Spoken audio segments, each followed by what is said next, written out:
आज हम लोग कक्षा 11th जीव विज्ञान के कुछ टॉपिक पर चर्चा करेंगे जिसमें हमारा मेन जो टॉपिक है कक्षा 11th का रेस्पायरेशन का जो चैप्टर चल रहा था, रेस्पायरेशन के विषय में हम लोग चर्चा कर चुके हैं। उसी में आपके दो टॉपिक हैं। एक आपका है electron transport system, electron transport system, electron transport system या इसी को कहते हैं cytochrome bridge, cytochrome bridge, electron transport system या साइटोक्रोम ब्रिज इसको कहते हैं।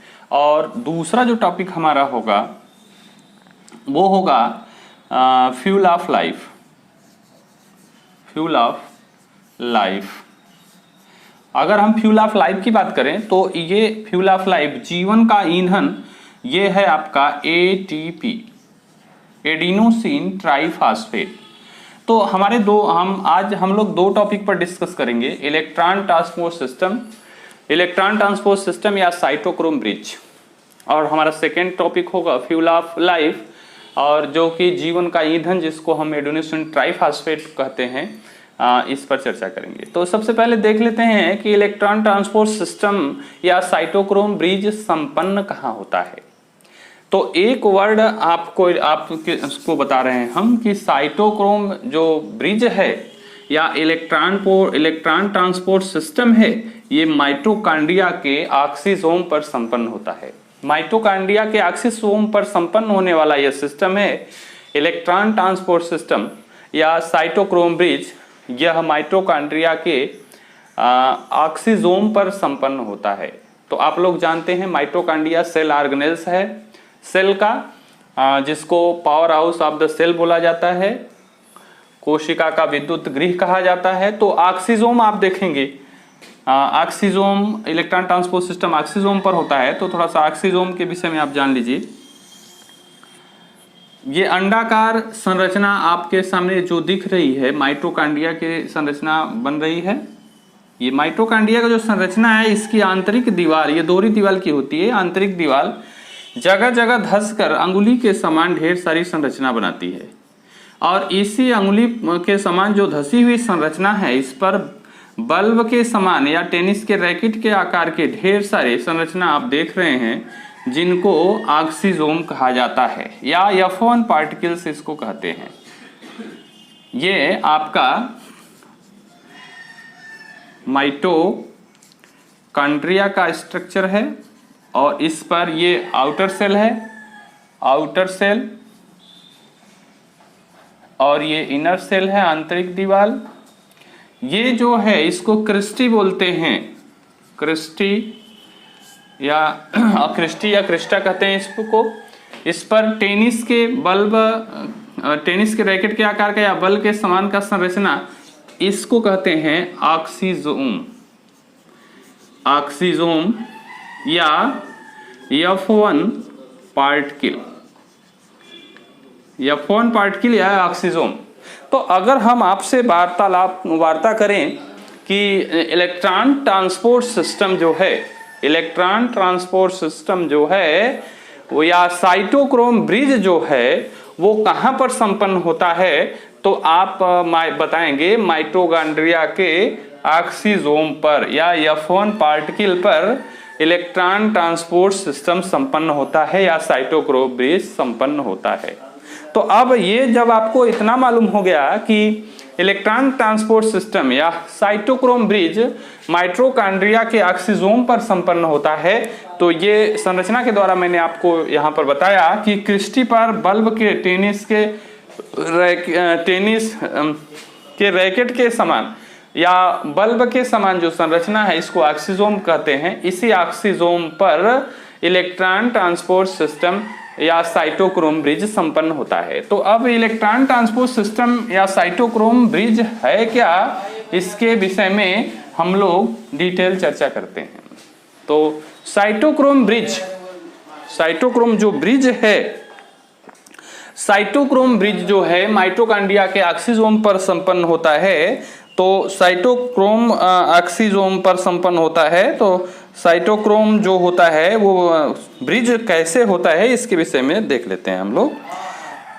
तो माइटोकॉन्ड्रिया का जो क्रिस्टी है उसको उस पर देखेंगे तो इस तरह की संरचना आपको दिखेगी, इस तरह की संरचना दिखेगी। बीच बीच में ये बल्ब की आकार की संरचना आपको दिखेगी इस तरह से यहाँ पर।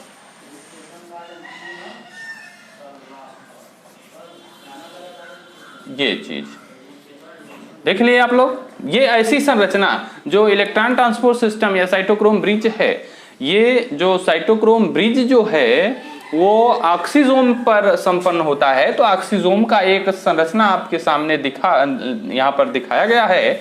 ये बीच में ये जो लेयर बनी हुई है, बीच में जो लेयर बनी हुई है इसको आप देख सकते हैं। बीच में ये लेयर जो है वो प्रोटीन की लेयर है। ये है जो ये प्रोटीन की लेयर है, ये प्रोटीन की लेयर है और इसको साइटोक्रोम कहते हैं, साइटोक्रोम। और ये जो है बल्ब के समान संरचना है, ये है आपका ऑक्सीजोम, ऑक्सीजोम।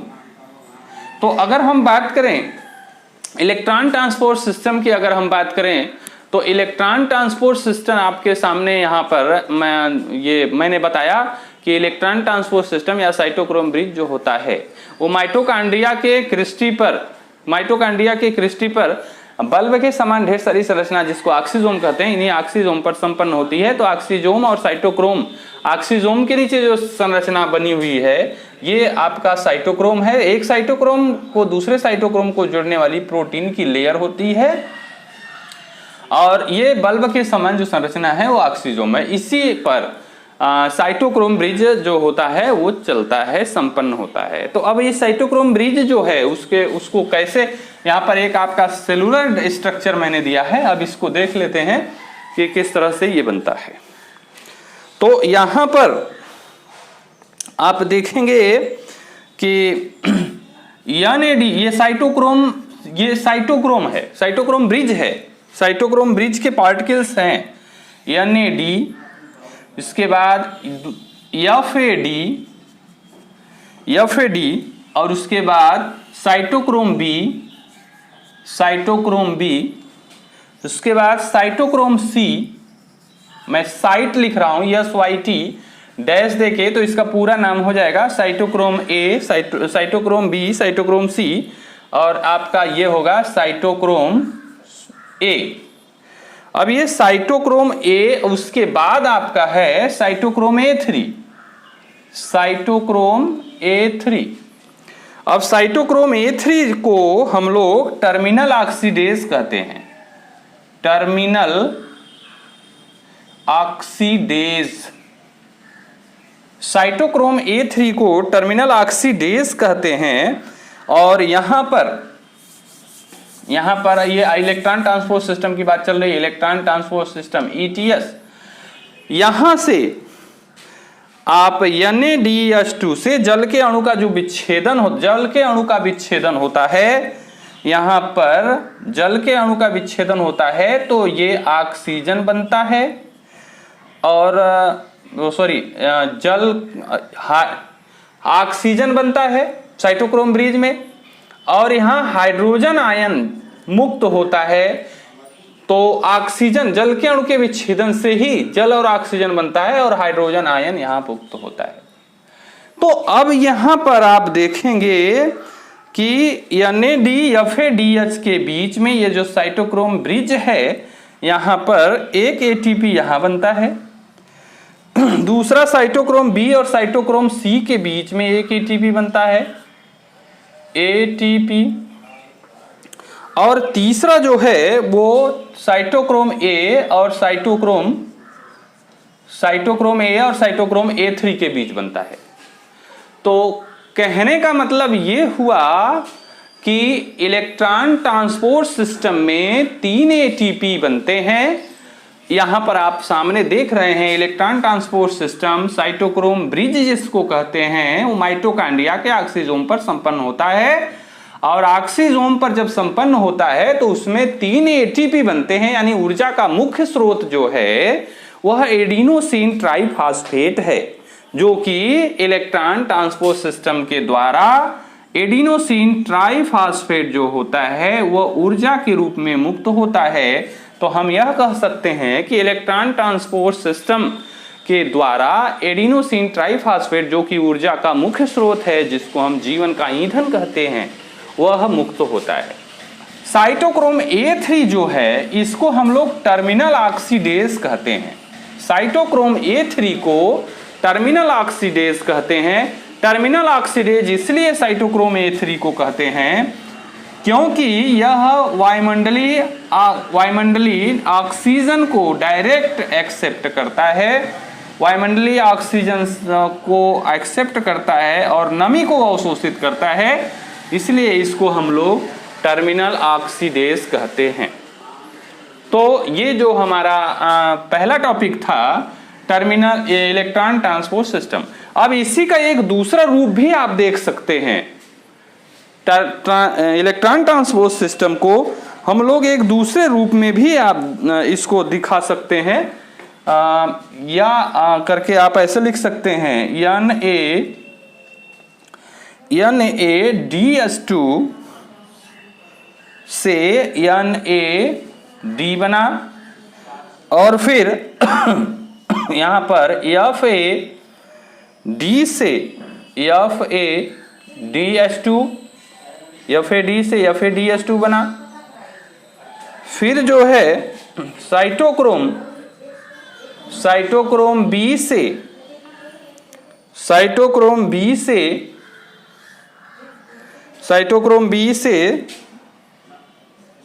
साइटोक्रोम B और उसके बाद इसी तरह साइटोक्रोम C, फिर साइटोक्रोम C, इसी तरह साइटोक्रोम A और तो हो जाएगा आपका साइटोक्रोम A और इसी तरह साइटोक्रोम A3 और फिर साइटोक्रोम A3 और यहाँ पर पुनः हाफ H2 और यहाँ पर H2O और यहाँ पर हाइड्रोजन मुक्त हो जाएगा, 2 हाइड्रोजन आयन। तो यहाँ पर आपको कुल मिला के कहने का मतलब हमारी ये हुआ कि यहाँ पर भी एक ATP निकला, ATP इसी का बस दूसरा रूप है जो सामने यहाँ पर दिख रहा है। ये स्ट्रक्चर जो आपको दिख रहा है ये मैंने अंडरलाइन कर दिया यहाँ, इसी का एक दूसरा रूप है। बस आप दोनों में से एग्जाम में एक दे सकते हैं, इसमें कोई दिक्कत नहीं है। इसी का एक दूसरा रूप है एडिनोसिन ट्राइफॉस्फेट के 3 अणु यहां भी बन रहे हैं। एक ढंग से आप समझिए एक दूसरे के ये आइसोमर हैं। जो आपको समझ में आ जाए, इलेक्ट्रॉन ट्रांसपोर्ट सिस्टम का जो टॉपिक मैंने दोनों दे दिया है, चाहे ये आप एग्जाम में दे सकते हैं चाहे ये, तो इसमें सिर्फ आपको इतना ही समझना है कि टर्मिनल ऑक्सीडेज वायुमंडलीय ऑक्सीजन और नमी को अवशोषित करता है और इलेक्ट्रॉन ट्रांसपोर्ट सिस्टम के द्वारा इलेक्ट्रॉन ट्रांसपोर्ट सिस्टम जो है ऊर्जा का मुख्य स्रोत है और ऊर्जा का मुख्य स्रोत होने के नाते ये माइटोकॉन्ड्रिया के ऑक्सीजोम पर, और आप लोग जानते हैं माइटोकॉन्ड्रिया को power house of the cell, ऊर्जा का विद्युत गृह पहले से ही जाना जाता है। तो यहाँ पर ऊर्जा उत्पन्न होती है और ऊर्जा जो होती है उत्पन्न होती है वो एडिनोसिन ट्राइफॉस्फेट के रूप में ऊर्जा उत्पन्न होती है। तो इलेक्ट्रॉन ट्रांसपोर्ट सिस्टम के द्वारा भी आपका ऊर्जा ही उत्पन्न होता है। तो इलेक्ट्रॉन ट्रांसपोर्ट सिस्टम के विषय में हम लोग डिस्कस किए। अब हमारा दूसरा जो टॉपिक होगा वो फ्यूल ऑफ लाइफ, जीवन का ईंधन। क्या है जीवन का ईंधन, इसके विषय में हम लोग चर्चा कर लेते हैं। Adenosine triphosphate ATP, adenosine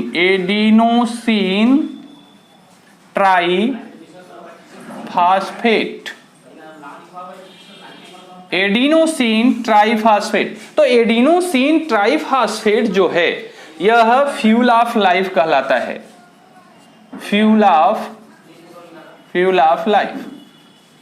adenosine triphosphate fuel of life. तो एक चीज आपके दिमाग में यहां पर ये बात होनी चाहिए कि फ्यूल ऑफ लाइफ जो है एडिनोसिन जो है, एडिनोसिन ट्राइफॉस्फेट जो है, उसे फ्यूल ऑफ लाइफ क्यों कहते हैं, जीवन का ईंधन क्यों कहते हैं। तो यहां पर आपके दिमाग में यह बात आ रही होगी कि एडिनोसिन ट्राइफॉस्फेट में ऊर्जा मिलती कहां है, कैसे वो सुरक्षित रहती है, सेव रहती है। तो यहां पर आप देख रहे हो फास्फेट, एक एडिनोसिन ट्राइफॉस्फेट, तो फास्फेट के 3 अणु यहां पर जुड़े हुए हैं।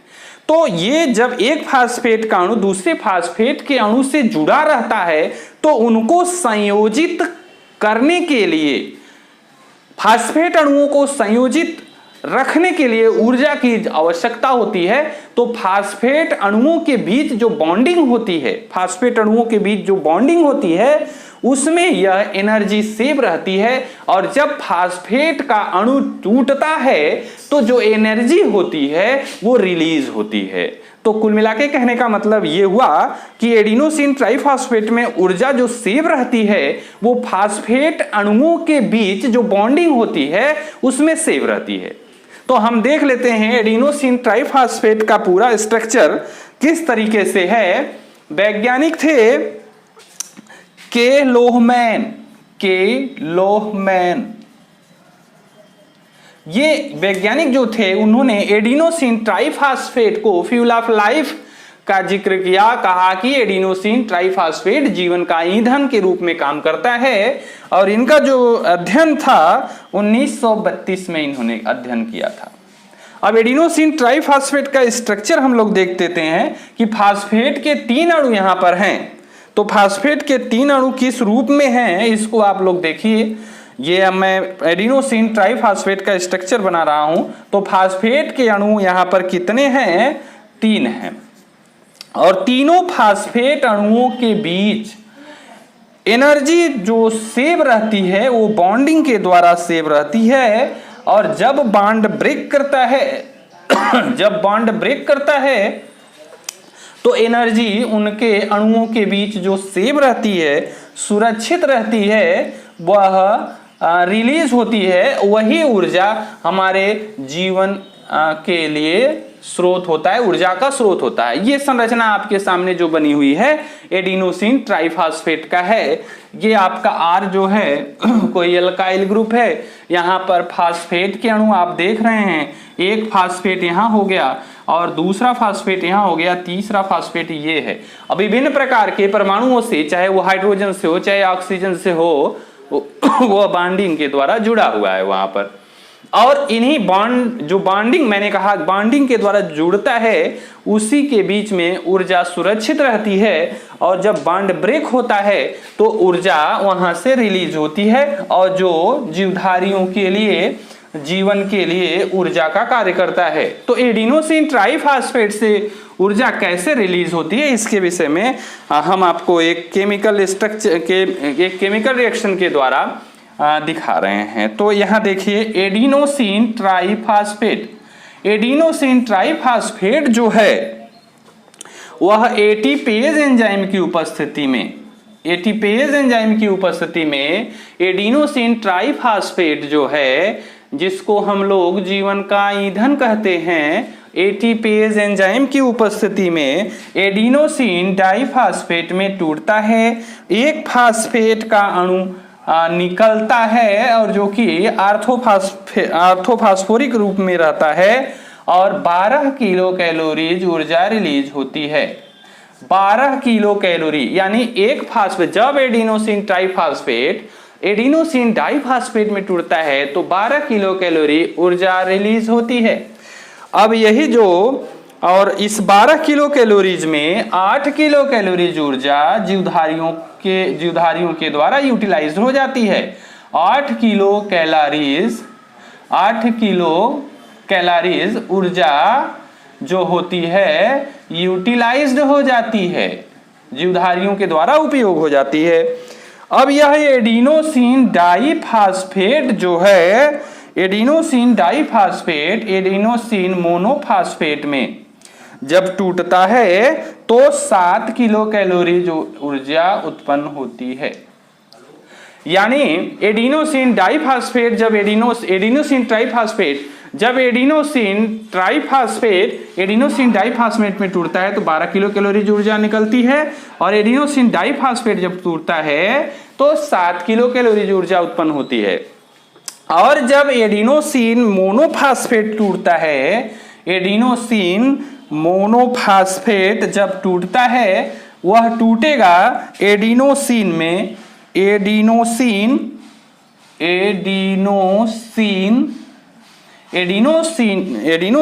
जब टूटता है, और H3PO4 और प्लस 6 किलो कैलोरीज ऊर्जा, 6 किलो कैलोरीज ऊर्जा। तो यहां से एडिनोसिन ट्राइफॉस्फेट से एडिनोसिन तक टूटने में कुल मिला के 25 किलो कैलोरीज ऊर्जा उत्पन्न होती है। यानी ट्राई से जब डाइफॉस्फेट बना है तो 12, और डाई से जब मोनो बना है तो 7, और ये एडिनोसिन मोनोफॉस्फेट जब एडिनोसिन में टूटा है तो 6, तो 6 7 13 हो गया, 13 12 कुल मिला के 25 किलो कैलोरीज ऊर्जा जो होती है जब एडिनोसिन ट्राइफॉस्फेट का एक अणु टूटता है। तो यहाँ आप देख पा रहे हैं कि 25 टोटल एडिनोसिन ट्राइफॉस्फेट से एडिनोसिन में टूटने में 25 किलो कैलोरीज ऊर्जा जो होती है वह रिलीज होती है, और उसमें से 8 किलो कैलोरीज ऊर्जा जो होती है वह जीवधारियों के द्वारा यूटिलाइज हो जाती है। तो इस तरह से आप लोग देखें कि एडिनोसिन ट्राइफॉस्फेट के रूप में जो ऊर्जा का स्रोत है, एडिनोसिन ट्राइफॉस्फेट के रूप में ऊर्जा जो रहती है फास्फेट अणुओं के बीच बॉन्डिंग में सेव रहती है। तो हम कह सकते हैं कि जीवन के लिए ऊर्जा की जरूरत होती है, और किसी भी जीवधारी में जो ऊर्जा होती है एडिनोसिन ट्राइफॉस्फेट के रूप में ऊर्जा सुरक्षित रहती है। तो इस तरह से हम लोग आज डिस्कस किए इलेक्ट्रॉन ट्रांसपोर्ट सिस्टम और एडिनोसिन ट्राइफॉस्फेट। हम लोग आज डिस्कस किए इलेक्ट्रॉन ट्रांसपोर्ट सिस्टम और एडिनोसिन ट्राइफॉस्फेट, जिसको जीवन का ईंधन कहते हैं। बस अगली चर्चा अगले क्लास में।